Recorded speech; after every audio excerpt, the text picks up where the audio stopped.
Olá a todos. Então, continuando nossa aula, a gente parou em alguns transtornos mais comuns, né? Transtornos mentais mais comuns que acometem as pessoas. A gente entra agora em ansiedade, né? A ansiedade ou outros transtornos de ansiedade são um dos principais tipos de distúrbios mentais que podem acometer uma pessoa. Segundo a Organização Mundial de Saúde, a OMS, durante a pandemia, os casos de ansiedade e depressão, que é outro grave transtorno, cresceram cerca de 25%. E os tratamentos para a ansiedade vão incluir psicoterapia, medicamentos como ansiolíticos. O psiquiatra ou psicólogo responsável deve acompanhar o indivíduo em todo o seu processo de tratamento. Ok? Aí, lembrando que a ansiedade também, ela tem a psicoeducação, né, que é a educação psicológica, como um componente muito essencial no processo de cuidar, ok? Nesse manejo dos transtornos, independente da modalidade terapêutica escolhida, independente do cuidado escolhido para esse paciente. A maior parte dos casos de ansiedade pode ser manejada nas atenções primárias de saúde, tá? Nas UBSs, com planejamento, acolhimento do paciente. E essas intervenções psicossociais e tratamentos medicamentosos também entram, né, nessa questão aí desse tratamento terapêutico para esse paciente com ansiedade. E o tratamento ele pode ser realizado com medidas não farmacológicas também. Por exemplo, atividades físicas, psicoterapias, podendo ser combinado com psicofármacos também. E o planejamento terapêutico deve-se considerar a necessidade da pessoa por busca do cuidado, levando em conta a gravidade dos sintomas, que esses sintomas podem ser casos leves, que é observar e instituir a psicoeducação, exercício, terapia do cognitivo e comportamental, ok? Casos com maior comprometimento funcional, a gente usa psicofármacos, psicoterapias também, né, na linha de cuidado para esse paciente. E alguns aspectos gerais da abordagem, que o paciente ele necessita de um profissional na área da saúde. Que esse profissional ele ofereça uma escuta qualificada, ele auxilia o paciente a resgatar sua posição de protagonista também no processo de melhora, ok? Que o paciente ele desenvolva, né, um processo ativo no cuidado dele. E construir uma relação de confiança, explicando sobre o curso da doença, explorando as opções de tratamento e o seu papel no cuidado e na promoção da sua saúde mental. E também disponibilizar acompanhamento periódico, tá? Tá sempre ali disposto a atender aquele paciente, fazer um planejamento junto com esse paciente. Nós também temos o estresse pós-traumático. Chamado estresse pós-traumático nada mais é do que uma ansiedade generalizada que aparece após uma pessoa passar por um momento de muito estresse, terror ou pânico, como um assalto ou um sequestro, por exemplo, tá? Nesses casos, o tratamento ele mais indicado é a psicoterapia, que vai ajudar a pessoa a liberar as memórias do acontecimento ruim, ok? Ela vai estar fazendo esse processo para poder melhorar nessa questão e também que esse trauma não assuste mais essa pessoa, esse que é o objetivo. E em casos mais extremos, como de mulheres que foram violentadas, um psiquiatra pode ser consultado para que haja prescrição de ansiolíticos ou antidepressivos se for necessário, tá? Esquizofrenia também temos. A esquizofrenia ela é um grave transtorno psicótico que vai acometer principalmente jovens e adolescentes. Os sintomas mais comuns desse transtorno mental é o acontecimento de delírios, ok? Alucinações e mudanças súbitas de comportamento que chegam a assustar familiares e amigos dos indivíduos acometidos.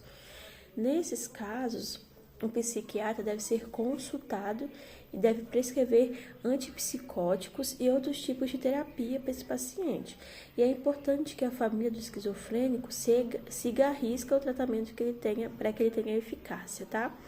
Então, uma grande chave no cuidar do paciente que sofre de esquizofrenia é a constância do tratamento, para que o tratamento ele venha a ser atingido com eficácia, para que ele tenha resultados, tá? Então, é importante que a família desse indivíduo não deixe nunca de procurar atendimento, de sempre estar inovando, sempre estar buscando mais conhecimento e mais autocuidado também para esse paciente. Nós temos também os transtornos depressivos, que, né, a depressão, junto com a ansiedade também, é um tipo de transtornos mentais e comportamentais que mais acomete todo mundo, tá? Esse distúrbio ele vai se dividir em vários tipos, mas é facilmente identificado por provocar humor depressivo que dura mais de 2 semanas, apatia extrema, perda de peso, excesso de sono ou insônia e outros sintomas.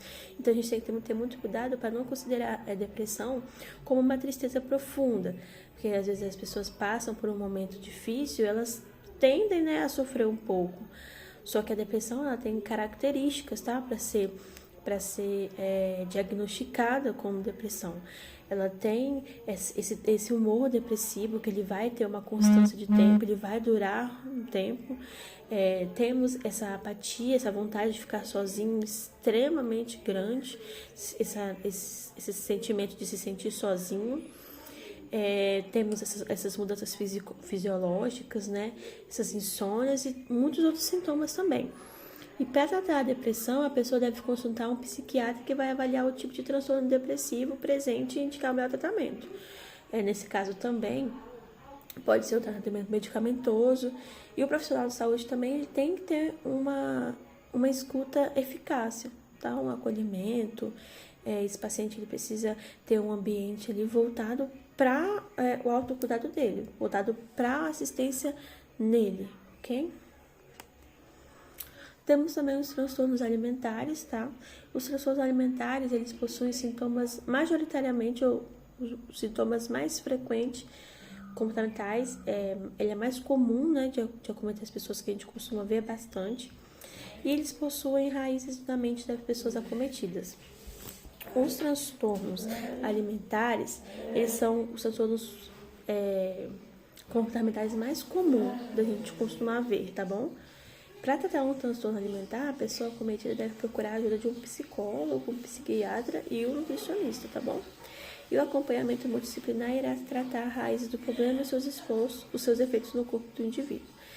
Então, esse cuidado do paciente, ele vai além, né, da psicologia, da enfermagem, ele também tem essa participação com o profissional de nutrição, que vai tratar também esse paciente, vai saber qual é a causa, o que está levando o estopim, né, desse transtorno, que leva o paciente a desenvolver características desse tipo de transtorno. 2 dos principais distúrbios desse tipo, que são a anorexia e a bulimia, surgem de quadros de ansiedade e depressão relacionados à aparência física, tá? Então, a depressão e a ansiedade, elas podem ocasionar transtornos alimentares nos pacientes acometidos, ok? E a pessoa geralmente vê a si mesma como sendo muito magra ou muito gorda, e o que leva a comer excessivamente ou absolutamente não comer nada, tá? Temos também o transtorno obsessivo-compulsivo, que é o TOC. O TOC ele é um transtorno relativamente comum que leva a pessoa a desenvolver manias, tá? É um transtorno comportamental. E alguns dos distúrbios que essa pessoa desenvolve são mania de limpeza, necessidade de acumular objetos e obsessão por algumas práticas, como lavar as mãos, por exemplo.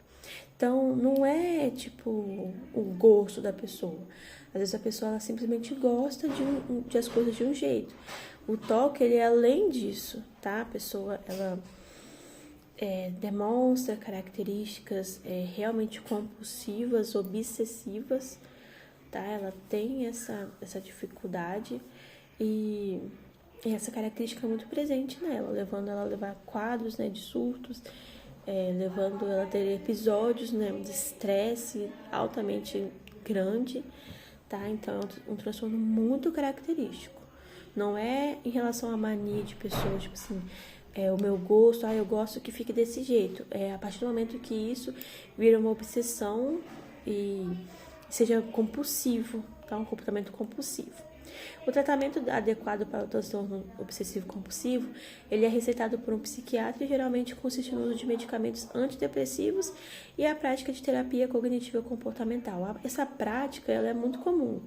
É muito comum o paciente que tem TOC, ele ter essa terapia comportamental como um cuidado, tá? Como uma prática terapêutica. E a gente também tem outros tipos, né, de transtornos mentais, que a gente pode estar observando com bastante frequência, que são os transtornos de personalidade, como bipolaridade. O transtorno de bipolaridade, ele é bem característico, não só porque a pessoa fala com você um dia e no outro dia ela não tá bem, não fala com você, que ela é uma pessoa bipolar. O humor dela realmente muda em níveis extremos, tá? De uma hora para outra. Um dia ela romantiza tudo, o dia tá lindo, tá perfeito, e no outro dia, sem motivo nenhum aparente, ela está tendo um dia ruim, tá? Então, não tem motivo. Uma coisa é a pessoa tá bem num dia e por algum motivo específico, no outro dia ela não está bem. O transtorno de bipolaridade, não. A pessoa, ela tá bem num dia e no outro dia, por motivo nenhum, ela está mal, tá? Ela tá mal. Temos também os transtornos neurocognitivos, tá? Que um exemplo deles é a demência, também chamada de transtorno neurocognitivo maior ou ligeiro, que vai corresponder a uma alteração progressiva das áreas do cérebro, resultando em alterações de memória, comportamento, linguagem e personalidade. E é marcada por um profundo comprometimento da memória, do julgamento, da orientação e da cognição, tá? Demência não é aquela pessoa que a gente acha que ela é meio lerda ou meio difícil, né, de entender as coisas, não. Ela é um transtorno sério, tá? Que a pessoa, ela tem essa dificuldade na memória, ela tem essa grande dificuldade, né, de se orientar, da sua cognição, de julgamento. Ela realmente sofre desse transtorno. E o de Borderline também, que esse transtorno, ele vai ser caracterizado como um transtorno de equilíbrio. O transtorno faz com que as pessoas, elas vão do céu ao inferno em horas, ok? Então, uma alegria contagiante pode se transformar em tristeza profunda, ou em um piscar de olhos porque alguém simplesmente pisou na bola. O amor intenso vira ódio profundo porque a atitude foi interpretada como traição. Então, são pessoas que realmente é assim, ela vive no extremo.